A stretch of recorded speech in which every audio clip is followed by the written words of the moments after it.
No dia 4, o doutor Sebastião e a Keila apresentaram as soluções na área gerencial, tecnologia e administrativa, no dia 4 de junho. Hoje, o Márcio, né, sócio-diretor do Axe, mestre, junto com o Namilton e a Chile, apresentarão as soluções nas áreas administrativa e financeira. Né? Nós teremos um terceiro encontro, né, que está programado para a próxima terça-feira, no dia 23, né, que vai ser a continuação desse encontro de hoje. Né? Além dessas soluções, né, que vocês poderão ter acesso, né, nós temos outros serviços, outras soluções e artigos também do Axis que estão em nosso site. Vocês, caso tenham algum interesse, é só acessar o site do Axis, né, que vocês vão ver lá diversos, inclusive diversos artigos nossos publicados. Destacamos também uma das soluções que eu acredito que seja muito importante, né, para muitas instituições, que é o trabalho do Axis na área da reorganização institucional e reforma do Estatuto. Temos uma equipe altamente qualificada, especializada, conhecedora da legislação civil nessa área, conhecedora do Código de Direito Canônico e das demais orientações da Igreja. Eu passo aqui a palavra para o Márcio. Joia, o Elvis. Muito obrigado, Elvis. Um bom dia a todos, bom dia a todas, pela presença, por esse momento, tirarem um pouco do tempo de cada um, um tempo que é tão caro para nós, para todos nós, para que a gente possa conversar um pouco mais, dialogar um pouco mais sobre esse novo normal, essa nova rotina do nosso dia a dia. Hoje a gente vai abordar, dentre diversos assuntos, os aspectos mais ligados aí à área administrativa, à área contábil, à área financeira, dentro das soluções que o Axis realmente trabalha com elas. A gente tem uma preocupação no nosso dia a dia, uma preocupação no nosso trabalho, muito voltada para as questões de utilidade, de objetividade do trabalho. Todos os profissionais que militam conosco no dia a dia, a gente tem realmente um cerne de questões de valores que procuramos trabalhar, que valores entre ética e muitos outros, mas perpassa muito, com todos os valores que a gente trabalha, a nossa preocupação em ser útil, a nossa preocupação em utilidade. Então a gente vai conversar aqui um pouco hoje, apresentar aqui algumas soluções, na mesma linha que o Sebastião já apresentou há dias atrás na área gerencial pedagógica. A gente vai falar um pouco mais da área administrativa, financeira e também, de certa forma, contábil. Então, como o Elvis bem disse, essa apresentação parte da nossa equipe, que trabalha em diversas áreas, tanto o Namilton quanto a Shirley vão também compartilhar aí algumas das experiências de trabalhos que a gente já vem desenvolvendo no dia a dia das nossas instituições, que a gente já atende, e que a gente também vem detalhar um pouco mais, reforçar um pouco mais o que a gente está fazendo, o que às vezes pode ser feito de diferente, o que pode ser feito, pode ser aprimorado dentro desse nosso contexto. A gente sempre gosta, e eu em particular gosto muito de a gente começar, e isso a gente acaba aprendendo muito com os religiosos, a gente começar sempre com uma reflexão, esses nossos trabalhos, e é muito interessante essas duas falas aí do Papa Francisco, no dia 31 de maio, e graças a Deus a gente tem um Papa como ele à frente da nossa igreja, com todo respeito, com todo carinho, com toda devoção que a gente tem também a outros que inclusive já são até santos, como o caso do Papa João Paulo II, mas o Papa Francisco ele fala uma linguagem mais acessível, ele fala uma linguagem de acolhimento, uma linguagem carinhosa, com todos os cristãos e eu diria com toda a humanidade. Ele tem uma palavra realmente de acolhimento. E eu trouxe duas frases, faladas no mesmo dia, que acabam se interrelacionando, mas duas frases dele no dia 31 de maio, em que ele fala, principalmente ele sauda, né, essa nossa saudação, que a gente sempre às vezes escuta ou fala, né, que a paz esteja convosco, que as celebrações eucarísticas a gente, quando é mais novo, às vezes anseia tanto por esse momento, que é um momento de abraço, um momento de acolhida, né? E esse abraço que nos tempos, né, nesses tempos de Covid nos falta, né? A gente não está tendo essa oportunidade desse abraço, desse acolhimento. Né? Mas o Papa, ele fazendo uma reflexão sobre esse a paz esteja convosco, ele fala que isso é mais do que uma saudação. É mais do que uma saudação. Ele recorda lá o tempo em que Jesus se apresentou aos apóstolos reunidos e ele os sauda com a paz esteja convosco, não no sentido de uma saudação simplesmente de um bom dia, boa tarde ou boa noite, mas é no sentido de dizer que eu desejo a vocês tudo de bom, desejo a paz e eu também lhes perdoo, que é uma frase que o Papa utiliza para explicar essa questão da paz, no sentido de acolhida, no sentido de perdão, no sentido de estar próximo do próximo, né? De falarmos com os nossos irmãos que essa proximidade, que toda essa proximidade que a gente tem é uma proximidade que também concede um perdão. Perdão àqueles que estavam reunidos, que às vezes não tinham fé de que as coisas poderia ser diferente, que o Cristo verdadeiramente ressuscitou. Né? E que nós também, quando damos essa salvação ou recebemos essa salvação, podemos também dar o perdão e receber o perdão daquele que às vezes também não tem fé, às vezes daqueles que agem com simplesmente por uma questão, puxa vida, que pessimismo, né? Que porquê dessa Covid, porquê dessa situação? São tantos porquês na vida da gente, são tantos porquês, a gente não tem explicação. Um dia, esse nosso Deus maravilhoso, esse nosso Deus espetacular, né? Pode ser que a gente entenda um pouco mais, mas se estamos aqui, é nossa responsabilidade levar a nossa cruz, é nossa responsabilidade continuarmos caminhando e também continuarmos animando o nosso próximo. Então, eu queria começar com essa saudação a todos, a paz esteja com todos, a paz esteja convosco, e que a gente possa falar isso nas escolas em que atuamos, nas instituições de ensino superior, nos hospitais, falar isso para aquele pai que às vezes chega irritado, que às vezes chega falando que quer um desconto de 50%, vai tirar o filho da escola de qualquer jeito, ou daquele aluno universitário que utiliza um vocabulário chulo para poder fazer referência à instituição, que a gente deseje para essas pessoas também a paz. Né? Porque desejar a paz só para os nossos irmãos aqui do dia a dia não faz sentido. Né? Essa nossa paz, esse nosso amor aí, realmente é mais amplo, né? Um amor de respeito, um amor de fraternidade. E aí eu complemento também essa fala inicial, nesse sentido de que o Papa nos conclama a sairmos melhores dessa situação. Né? Seja qual crise que a gente já passou na vida, igual a essa, a gente não passou, a gente pode ter passado outras que pode ter nos ferido, nos machucado, deixado a ferida, deixado marcas na nossa vida, mas a gente já passou por outras e estamos aqui. E certamente estamos passando por um momento atípico, mas que a gente tem que ter a coragem de mudar, que a gente tem que ter a coragem de ser melhor do que a gente era antes, aprender com toda essa crise, aprender com toda essa pandemia.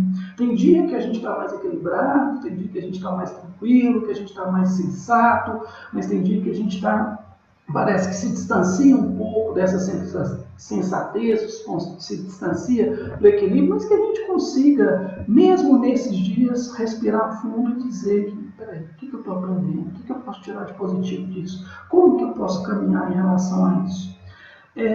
Então, basicamente, né, dentro desse cenário, né, de que a gente tem que sempre aprender, nós do Axis também estamos aprendendo, né, também estamos aprendendo com toda essa situação.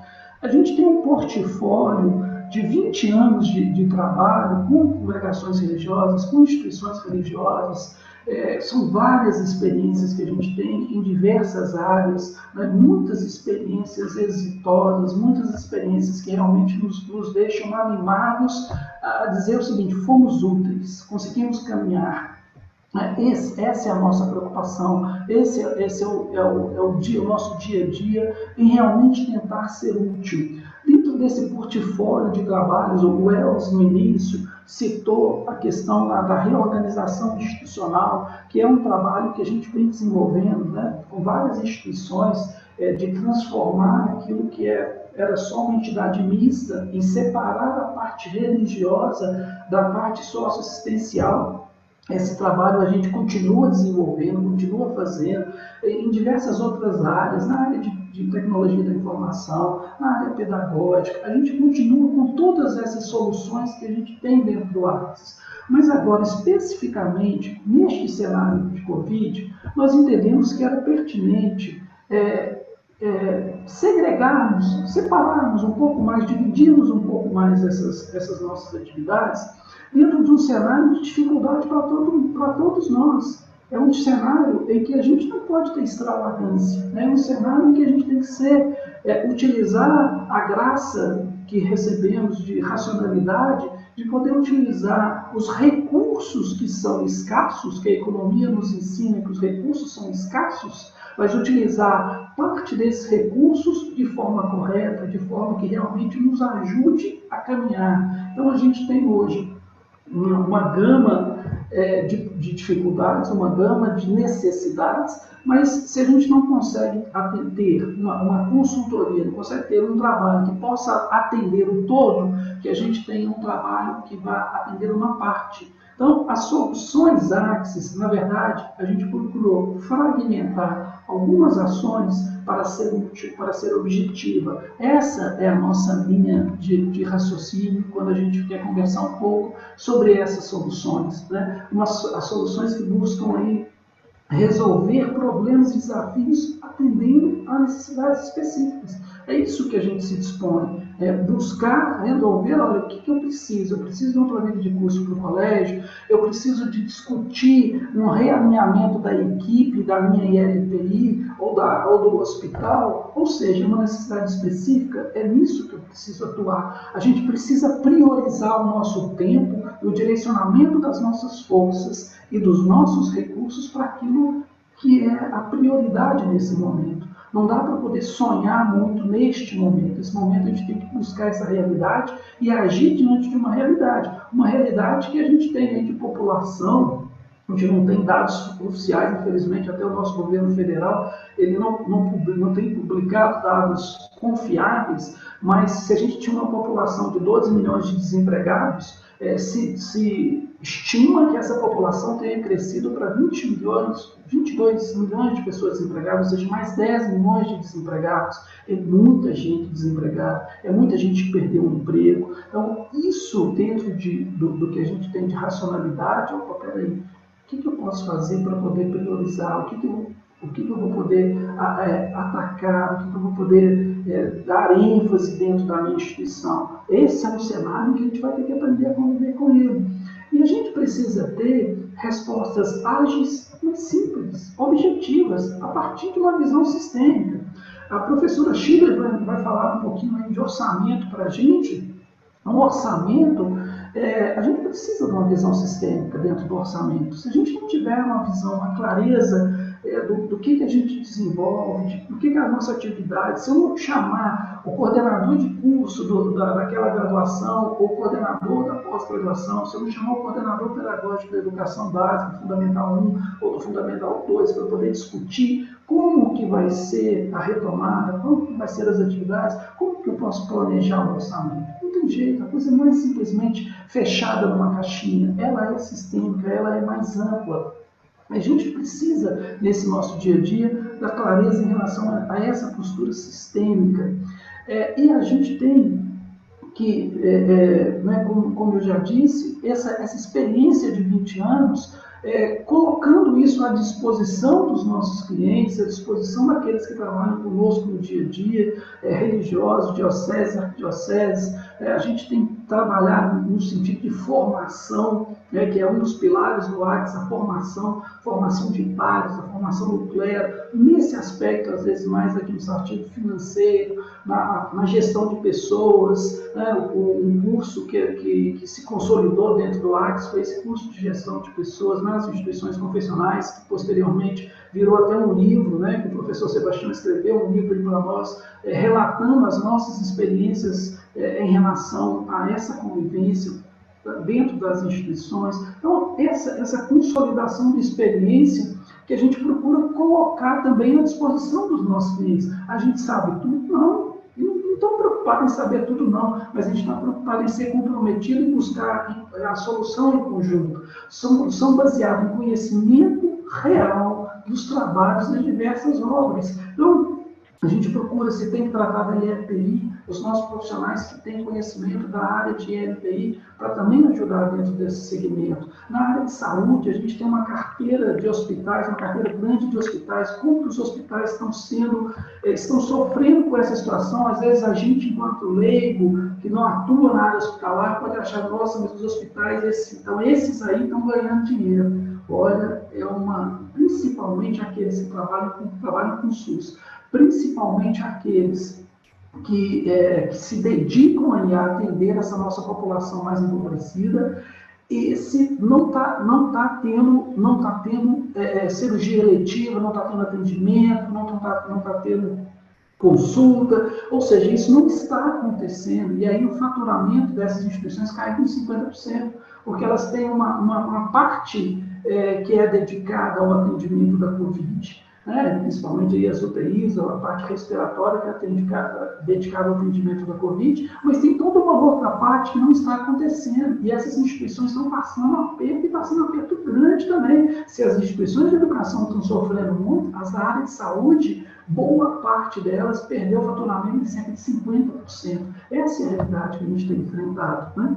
E aí, a gente procura, dentro dessa estratégia nossa do ACS, da equipe do ACS, dos sócios do ACS, né, uma linha de raciocínio nossa de escutar e também de respeito à história. Não dá simplesmente para poder falar, então agora o colégio vai fechar, então agora o hospital vai fechar, e a LPI vai fechar. Não, a gente tem que lutar para que as instituições católicas possam crescer, porque se a gente consegue fazer com que essas entidades elas cresçam e elas primeiro permanecer, né, que a luta neste momento vai ser para permanecer e depois crescer, a gente está levando para frente esse pensamento do Papa Francisco de perdão, de acolhida, de levar algo para frente, porque na igreja, é o pensamento da igreja, né? A gente tem dentro das estruturas católicas aí uma estimativa da ANEC, cerca de 1 milhão e meio de pessoas que trabalham com o público católico, né? Se a gente pegar as instituições de educação católica, mais da área de saúde,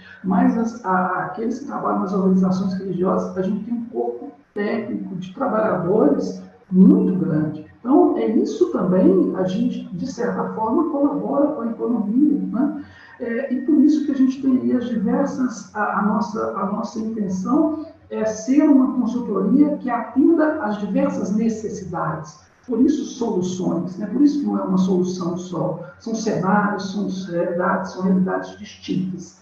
Bom, aí nessa linha de raciocínio, a gente já na semana passada, como eu disse, o Sebastião e a Keila falaram um pouco para a gente desses aspectos gerenciais, aspectos psicológicos, aspectos pedagógicos.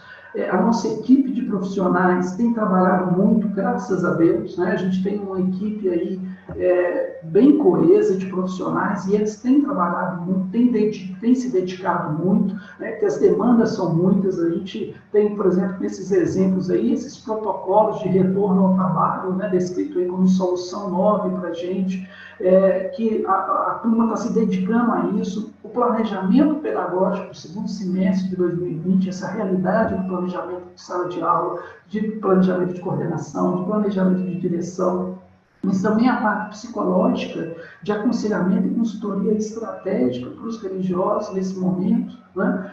Para que realmente a gente consiga manter esse nosso equilíbrio e gerenciar bem a nossa vida e a vida das nossas instituições.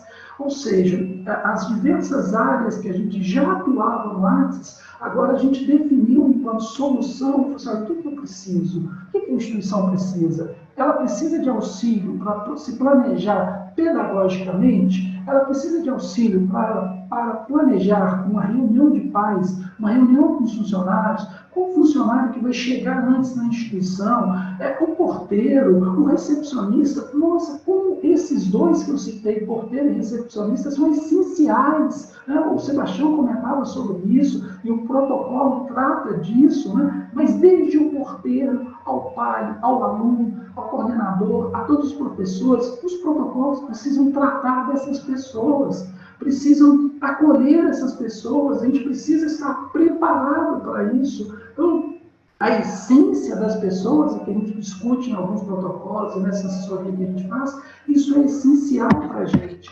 Agora, hoje, a gente vai tratar mais especificamente das questões administrativas, financeiras e contábeis, né? A essência são as pessoas, é o acolhimento, é a partilha, mas a instituição precisa persistir.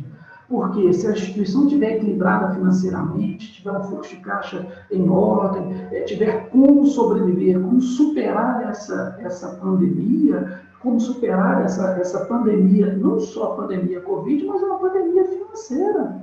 Empresas que estão quebrando o Brasil afora. Infelizmente, a gente vê casos, né, de instituições, inclusive de educação, que estão pedindo aí a recuperação judicial. Né? E tem um caso até recente, concreto, de uma instituição sem fins lucrativos que, tentando se valer da lei que permite a lei que permite a recuperação judicial, que em geral ela é aplicada só a empresas, mas até as sem fins lucrativos estão tentando se valer dessa lei. A gente já tem um julgado aí no Brasil recente, em que uma grande universidade entrou com pedido de recuperação judicial, esse pedido foi deferido, já foi deferido, e aí ele vai ter a oportunidade, então, de renegociar todas as dívidas, que é um caminho também. A recuperação judicial não é um caminho de gente que é mau gestor, que é gente que não quer levar as coisas a sério, não. É um caminho de gente séria, é um caminho de alguém que quer assumir as suas dívidas, renegociar e ter prazo, ter fôlego para continuar a caminhar, para continuar a desenvolver sua atividade.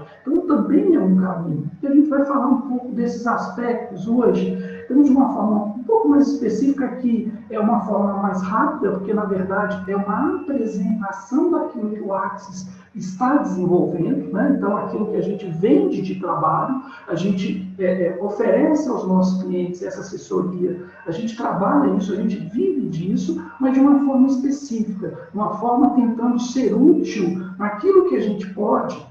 A gente tem feito, por exemplo, esses encontros do Axis às 10, que é um encontro aberto, um encontro em que a gente procura comentar e a gente traz diversos temas, mas a gente tem também operado e continua vendendo esses trabalhos que a gente faz. Eu vou falar aqui numa primeira solução, depois eu vou passar a palavra para o professor Namilton e depois a professora Shirley, né, para eles também falarem de algumas soluções, mas são breves comentários que a gente vai fazer.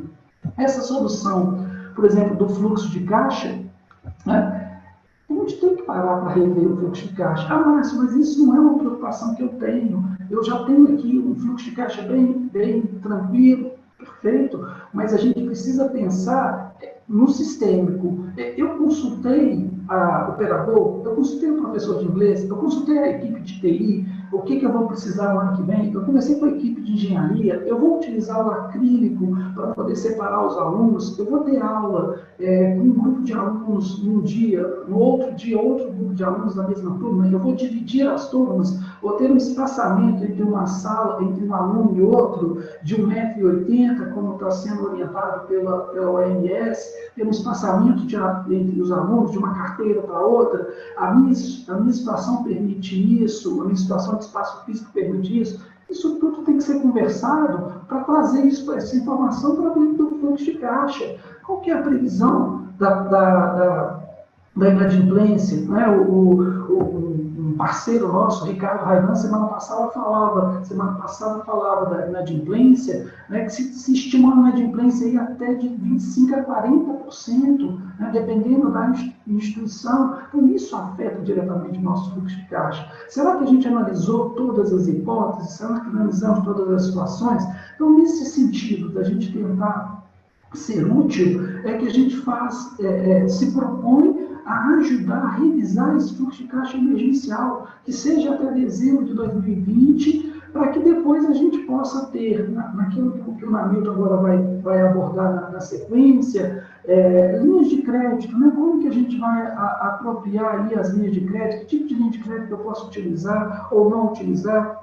Então, até onde que isso dá certo, até onde que não dá certo, né? Então, a gente precisa de ter um fluxo de caixa bem estruturado, né, por uma matriz de resultados, uma análise de sensibilidade, um ponto de equilíbrio. Qual que é o meu equilíbrio? Até onde que eu posso ir? Se a carga horária da educação infantil, que era de 800 horas, vai ser reduzida em 40%, qual que é a minha perda financeira em relação a isso? Eu preciso considerar isso no meu fluxo de caixa. Né? Tudo isso precisa ser pensado e atualizado de uma forma bem objetiva dentro da instituição. Eu não posso ter surpresa mais. Já chega a surpresas que a gente já teve. Né? E o objetivo, então, é verificar a saúde financeira dessa instituição. Né? Como continuar, vamos dar sequência aos nossos trabalhos e sofrer menos, né? Que a instituição sofra, mas que ela sofra menos, o que não pode. E aí a gente ter a clareza de separar, né, que os profissionais de contabilidade tratam como regime de competência o princípio da entidade, que a pessoa física é diferente da pessoa jurídica, né, que eu tenho que ter clareza de o que é em termos de movimento de caixa e o que é em termos de movimento de competência.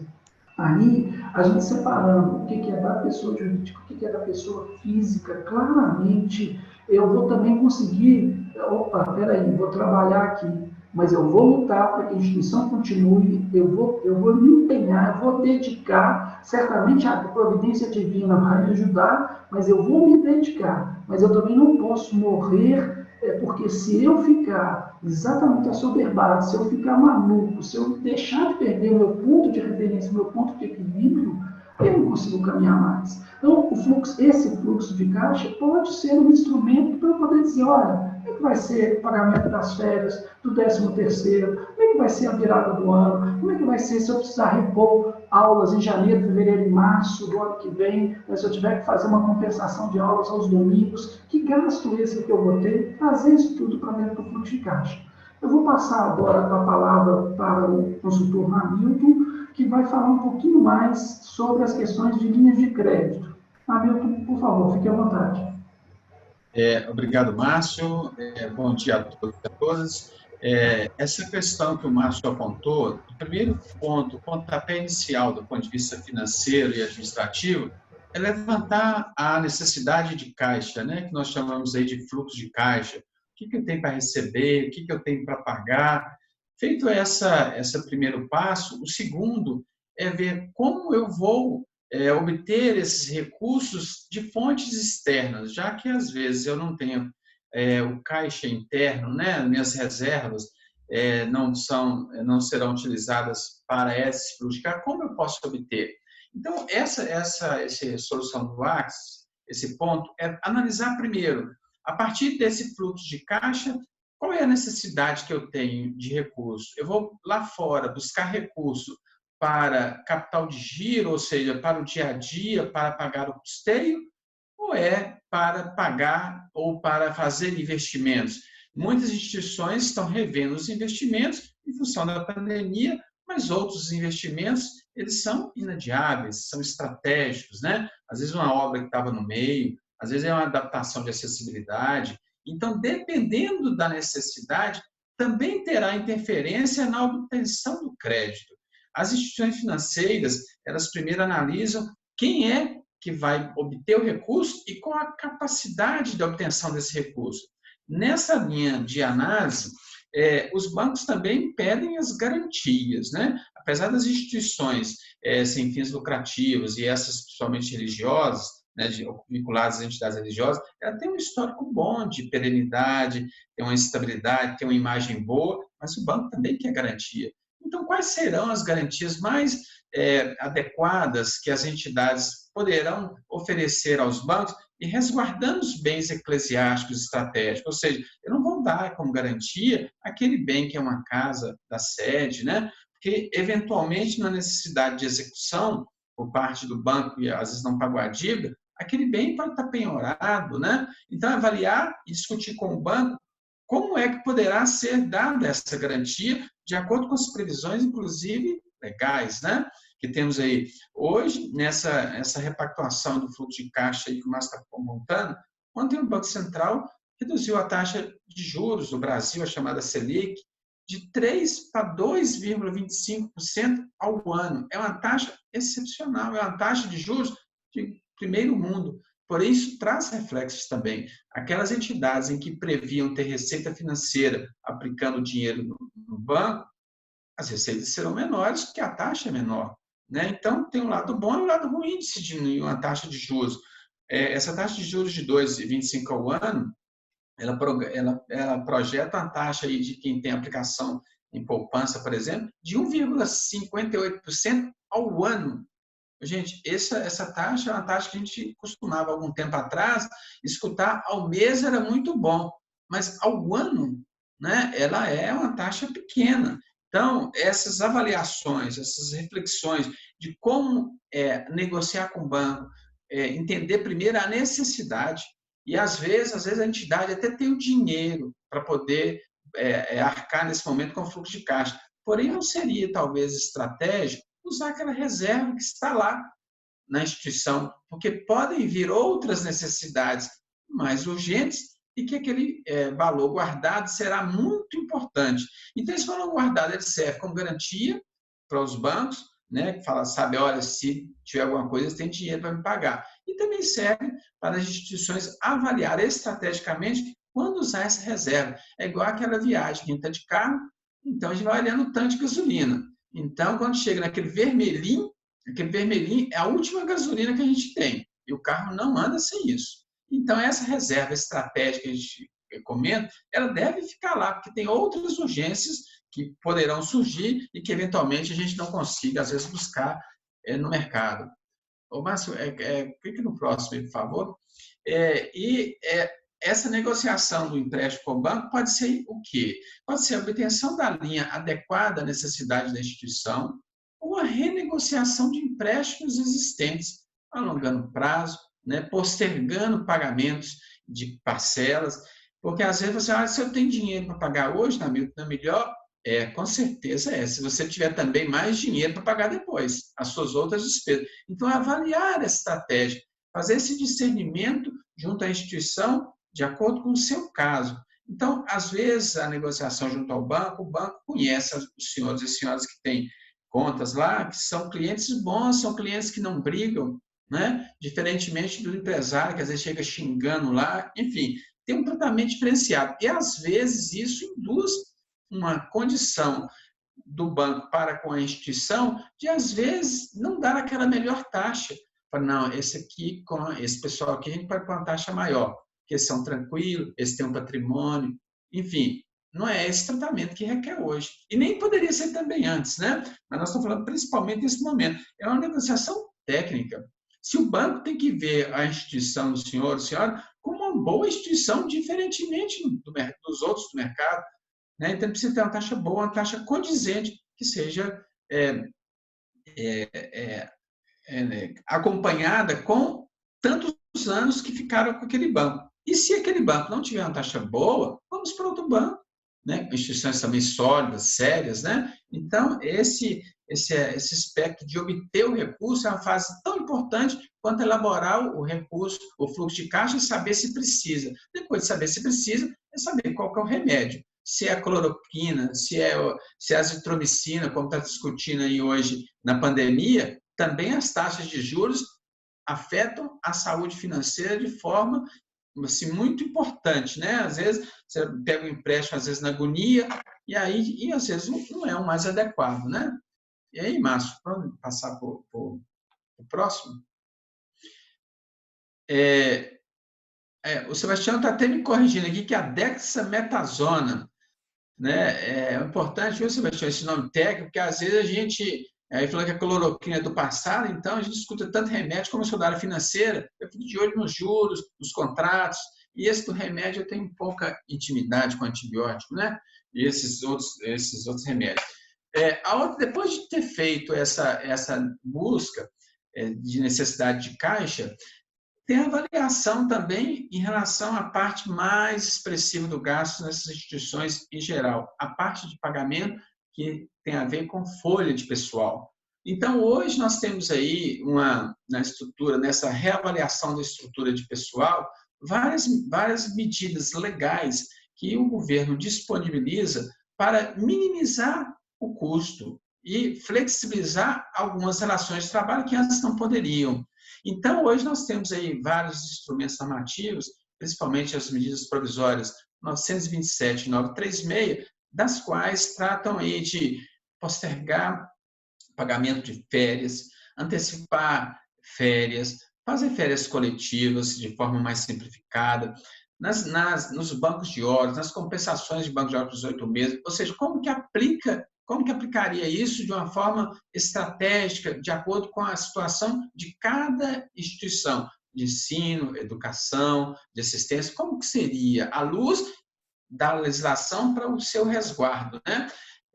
Legal. No Brasil, nada é 100%, a gente sabe, né? Mas essas medidas dão alguma tranquilidade. Essa medida 936, por exemplo, é aquela que pode fazer a suspensão do contrato de trabalho, dentre outras atividades, e também a redução de carga horária.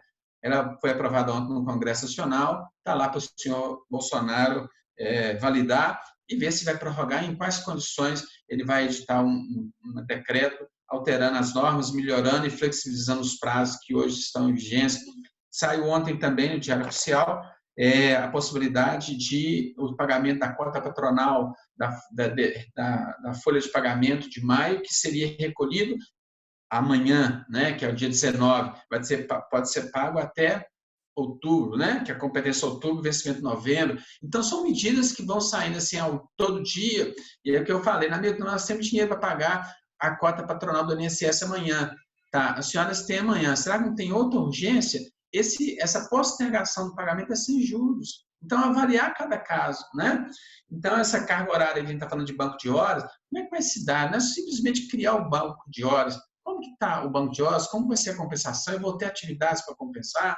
Né? Como é que estou fazendo teletrabalho? Né? Mas, passa mais um clique aí, por favor. E os que eu falei dos reflexos aí de postergação de recolhimento de encargos sobre folha, tem várias possibilidades que hoje a lei oferece e que, lógico, tem que estar casado com o que o Márcio indicou lá atrás do fluxo de caixa. Todas essas medidas, seja de pagar férias, postergar férias, ou de ter empréstimo em banco, ele é concatenada com as outras medidas que devem ser avaliadas no caso de cada instituição. Então, assim, e nesse caso que eu comentei da folha de obtenção de recursos em empréstimos bancários, só para lembrar aos senhores que essa taxa aí de Selic de 2,25 ao ano é muito longe do que a gente obtém no mercado aí para desconto de recebíveis das escolas, para capital de giro, para cheque especial, para cartão de crédito. São taxas que variam aí entre 12% ao ano a 400% ao ano. Então, vocês imaginam como é que é essa seara. Então, às vezes, a gente precisa estar bem alinhado tecnicamente para buscar a melhor estratégia de obtenção e do menor custo para as entidades. Assim, de uma forma bem resumida, Márcio, passar para a Shirley, né? E depois a gente volta nas perguntas. Shirley, por favor, fique à vontade.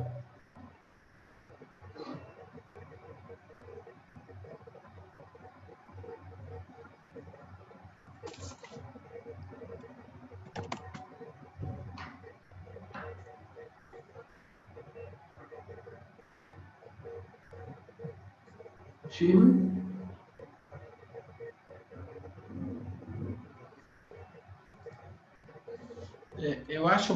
Eu acho que deve ter dado alguma coisa na internet ali, né?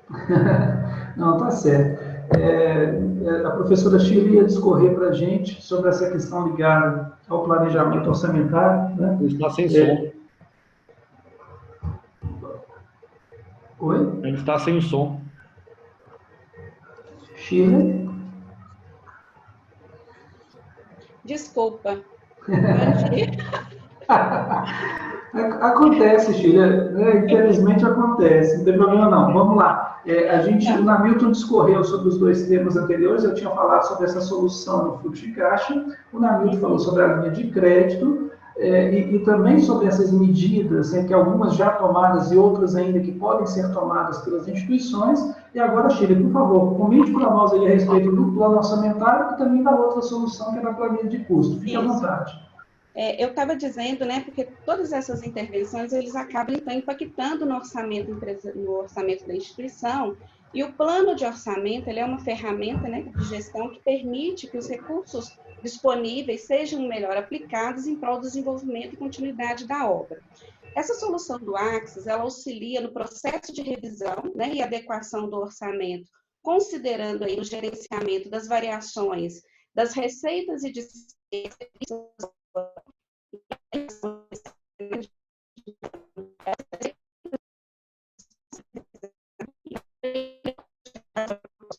né, que nós vamos falar mais à frente, e também uma revisão dos investimentos passíveis de suspensão, né, são aqueles investimentos que foram previstos para esse ano e por algum motivo eles precisam ser suspensos, ou até mesmo outros investimentos que serão necessários em detrimento aí de investimentos em tecnologia, né, para as instituições que precisam para dar continuidade aí na prestação de serviço, tá? E para aquelas instituições, né, que não têm um orçamento, essa solução também ela vem para auxiliar no processo de elaboração. E aí, como que isso pode acontecer? Né? No primeiro momento, então nós teremos aí reuniões, né, com as lideranças e comitê orçamentário para o alinhamento de melhores práticas, conceitos e até mesmo as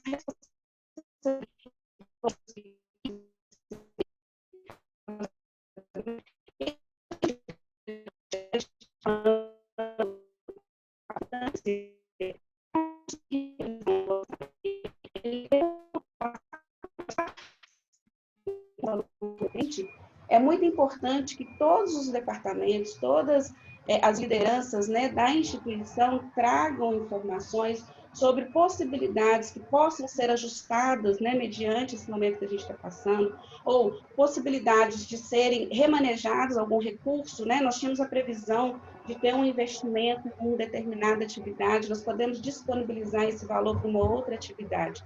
Então, essa participação da equipe, né, nesse processo, nesse momento agora de revisão, e também pensando já para o orçamento do ano que vem, é muito importante, porque isso gera o compromisso e gera a responsabilidade dessa equipe, principalmente no processo de execução e controle desse orçamento, né? Porque é a linha de frente que vai aí nos ajudar a fazer com que o orçamento que foi planejado, ele seja efetivamente executado conforme aquelas medidas definidas, né?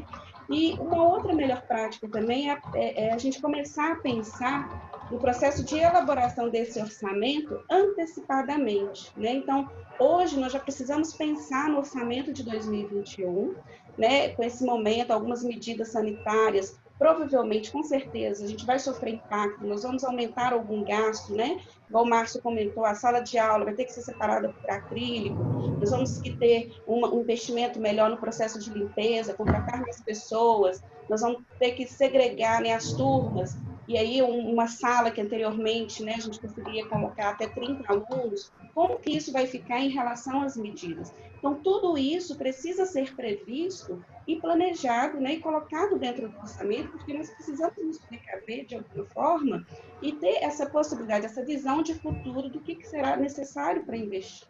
Ok? Então, como melhor prática, a gente já precisa, além de estar revisando, né, o cenário que a gente está passando hoje, também já começar a pensar um pouquinho no próximo ano. Né? Como que nós vamos nos preparar para 2021, tá?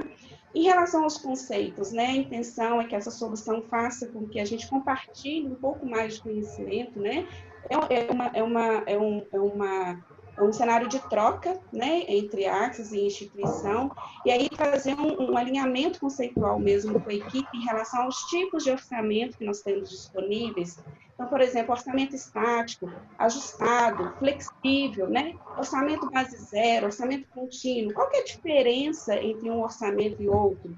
Qual que é a vantagem ou desvantagem? Né? Qual que é o melhor método que se encaixa para a minha instituição hoje? Será que a minha instituição hoje, o melhor método seria um orçamento iniciado do zero? Ou eu posso considerar bases históricas, né? Poder fazer projeções futuras? Então, como orquestrar todas essas informações da melhor forma que se encaixe nas características de cada uma das instituições, né? E outra coisa também é trazer um alinhamento com o objetivo de apontar a importância e refletir no orçamento o cenário econômico atual, né? Não só o cenário econômico atual, mas também aquele que será projetado, mas em função de todas essas mudanças, variação nas despesas gerais, custos de estrutura, variação na folha de pagamento, né, como foi falado, variação na contratação de empréstimos. E aí, isso tudo precisa estar, né, projetado e documentado no orçamento. A gente precisa ter essa visão global, né?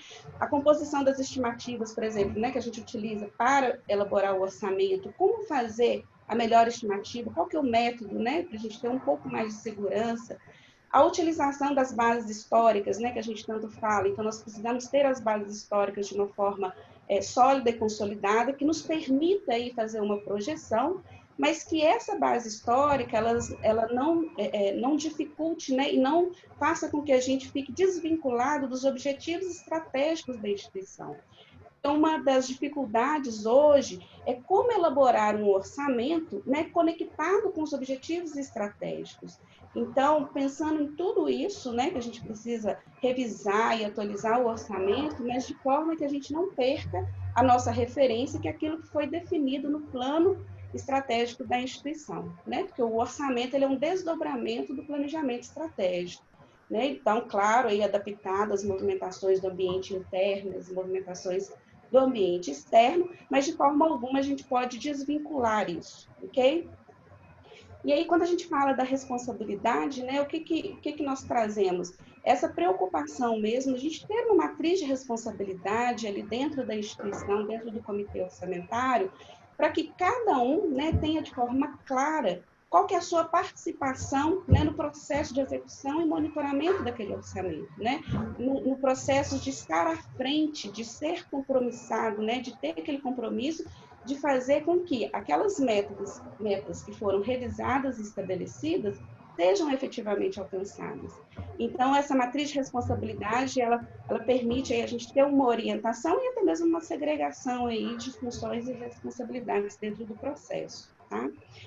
E esse pacote, ele inclui também, né, o auxílio na definição da estrutura e parâmetros do orçamento.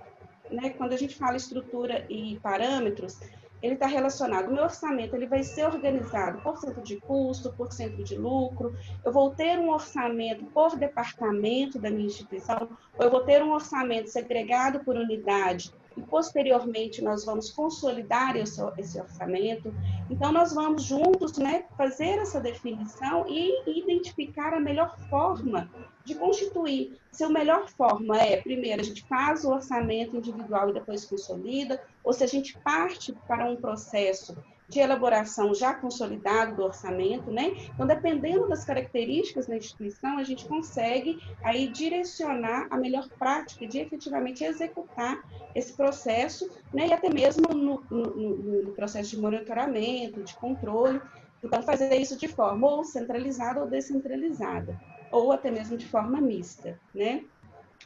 E aí, em relação ao mapa, né, de indicadores, a nossa preocupação é que todo orçamento a gente precisa gerar aí alguns indicadores, né, que vão demonstrar a saúde financeira, né, e o direcionamento aí para a gente fazer algumas readequações do rumo, né, que a instituição precisa tomar. E aí a preocupação é, nós vamos desenvolver em conjunto com vocês, né, esses indicadores para que vocês conheçam a origem dos números, né, tenham a possibilidade de fazer com que esses números efetivamente sejam utilizados no processo de tomada de decisão. É muito importante, né, é preciso que os indicadores sejam compreendidos, as causas das variações da receita e despesas sejam efetivamente identificadas e os pontos de atenção, né, que aí é a análise diagnóstica, ela seja devidamente tratada. Ou seja, aqueles pontos de atenção que os indicadores, né, norteiam, então eles precisam ser efetivamente tratados.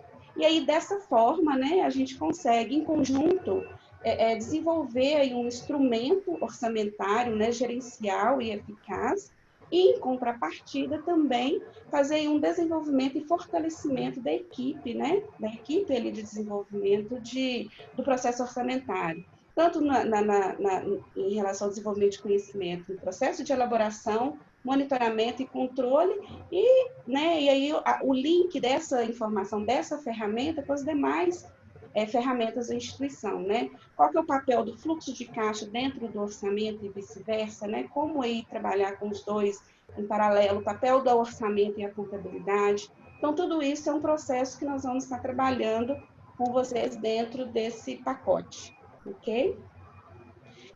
Márcia, você pode, por gentileza, né? Também pode, por gentileza... Ok. O meu som está com uma mensagem de erro aqui, vocês estão me ouvindo bem? Tá ok, Shirley, a gente está ouvindo. Ficou um pouquinho, mas agora está tranquilo. Tá bom.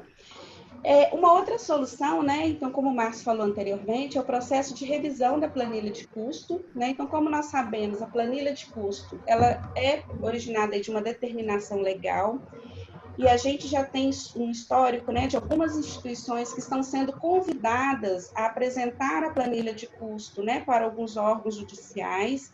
E essa planilha de custo, ela tem como função, né, demonstrar a variação, né, do custo de pessoal e as despesas gerais, né, que estão ali incorridas no processo de prestação de serviço aos alunos, né? Ou seja, quais são as variações de custo e despesa que nós tivemos e que impactam, né, aí no índice de reajuste das mensalidades. E aí, no final, essa planilha, ela fornece, né, um índice máximo que pode ser utilizado para fazer a correção dessas mensalidades. É importante destacar que essa planilha ela tem um layout específico, né? Ela tem um layout que precisa, né, 3.274. O que a gente vem percebendo que algumas instituições, elas elaboram uma planilha de custo, né, e aí alguns layouts estão fora dos parâmetros legais, e se a gente, né, passar aí por esse processo, igual a gente está acompanhando algumas escolas, né, que precisam prestar contas dessa planilha, e ela estiver fora aí desses parâmetros, então a gente precisa ter essa preocupação em atender, né, esse layout, essa parametrização. Então, esse é um ponto de atenção muito importante. E aí, como que esse pacote de solução, né, essa solução aqui, ela pode auxiliar, né, as instituições no processo de revisão? A elaboração da planilha, geralmente, ela ocorre no meio, né, meados do ano anterior, para projetar a mensalidade do ano seguinte. Quando a gente faz essa projeção desse índice para definir a mensalidade, a gente não tem ainda o ano, né, o ano base totalmente concluído. Então, por exemplo, eu calculei, a gente tem a planilha que definiu as mensalidades de 2020, provavelmente ela deve ter sido feita em agosto, né, setembro, outubro do ano passado. Então, foi feito, na época, uma projeção do balanço até dezembro de 2019 e encontrou-se um índice e aplicou esse índice na mensalidade. Então, esse momento agora, o que ele pede, né? O que nós precisamos fazer? Uma revisão dessa planilha, né? Atualizando aí os custos findas em dezembro de 2019, porque hoje nós já temos essas informações, né? Esse balancete fechado. E aí, no segundo momento, avaliar, né, quais foram os indicadores utilizados para correção da despesa de custo de pessoal e variação das despesas, Lá atrás, provavelmente, a gente projetou, né, algum reajuste salarial, e aí a gente sabe que alguns estados, né, a gente já tem aí algumas convenções que definem que nós não teremos esse reajuste. Então, algumas revisões precisam ser feitas. Nós temos aí algumas informações, né, por exemplo, a carga horária da educação infantil, ela teve, né, a gente teve uma autorização de redução de 40%. Então, tem algumas variações que esse momento agora requer, que a gente precisa atualizar, né, revisar e atualizar a planilha de algumas escolas estão fechadas, então aquela projeção de gasto com água, luz, telefone, né, a infraestrutura, material de limpeza que eu tive o ano passado, com esse processo aí de fechamento das escolas, qual que é o impacto, né, que nós temos disso em cima? Em relação ao custo de pessoal mesmo, né, o administrativo, até mesmo alguns docentes, a gente tem a possibilidade de suspensão e redução salarial. Então, qual que é o impacto disso? Então, essa solução, ela pega a planilha original que nós calculamos anteriormente, a gente faz uma atualização com base nos valores findos em dezembro de 2019, e a partir dessa atualização, a gente analisa, né, esses impactos que nós estamos sofrendo agora, né, e verifica qual que é o resultado final, o impacto final de toda essa movimentação, redução de despesa ou aumento, né, em relação ao índice de aplicação. E aí essa planilha ela precisa ser revisada, porque se ela for solicitada judicialmente, né, e algumas instituições estão sendo convidadas a justificar por que não estão praticando alguns descontos de forma linear ou pontual, então ela precisa justificar que aquele custo, né, estrutural que a instituição tem não permite tal desconto. Porque tem alguns pais que querem desconto de 30%, 50%.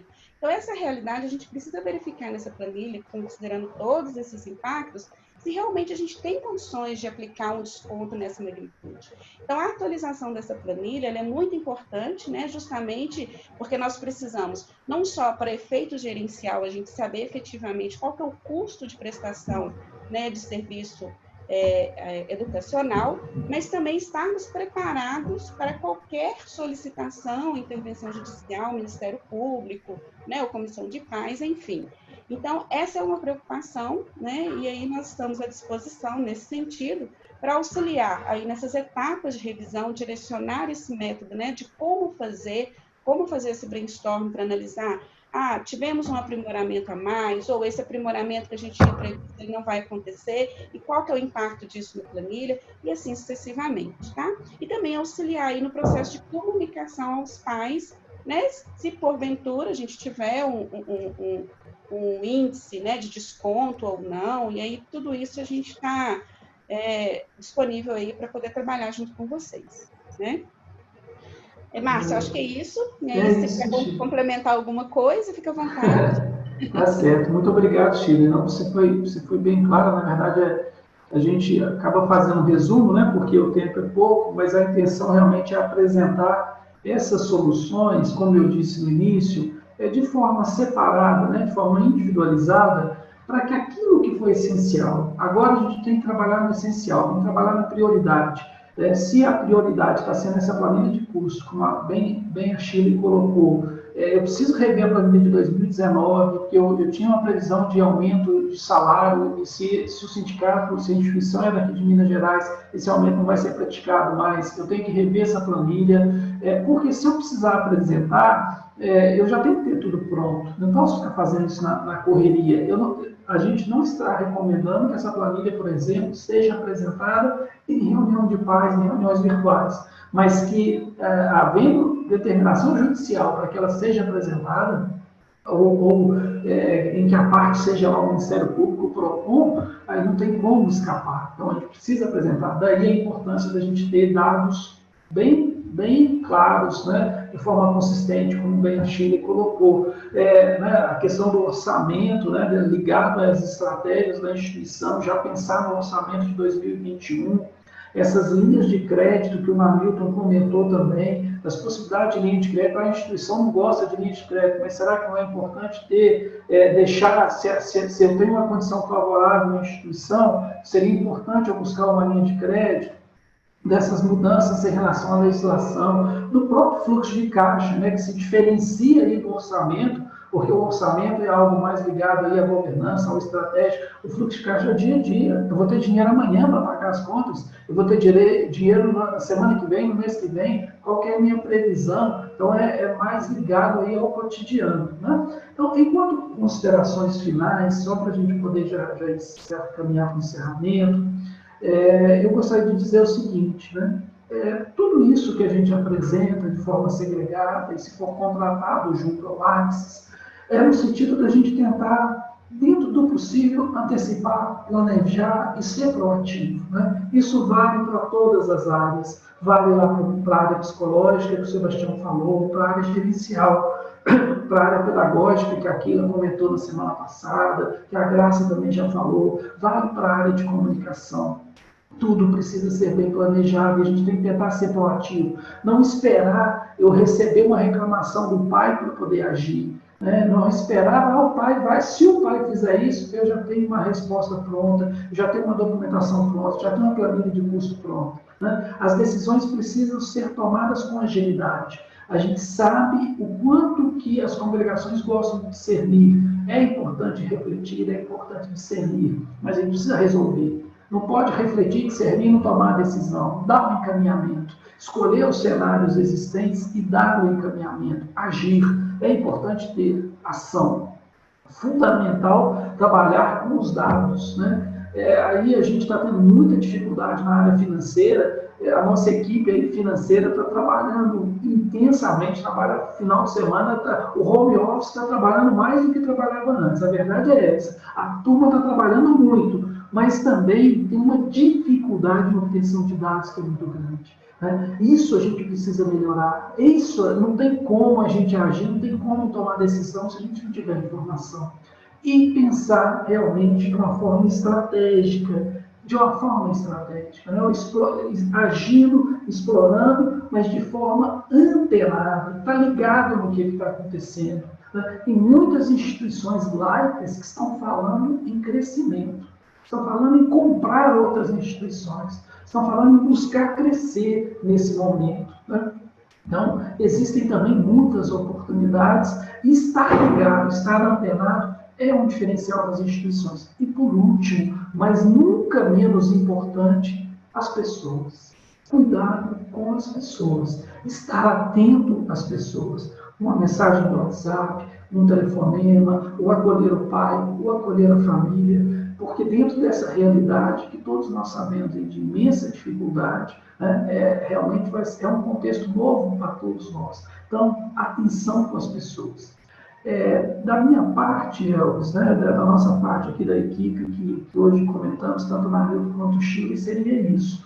Eu passo aí a palavra para você, né, e desde já agradeço a todos que participaram conosco aqui e continuamos aí à disposição. Né? Na próxima semana, a gente tem um encontro na terça-feira que a gente vai tratar também dessas questões de algumas outras soluções do Axis, aí até mais ligado às questões filantrópicas, né? O que a gente está pensando em relação à filantropia.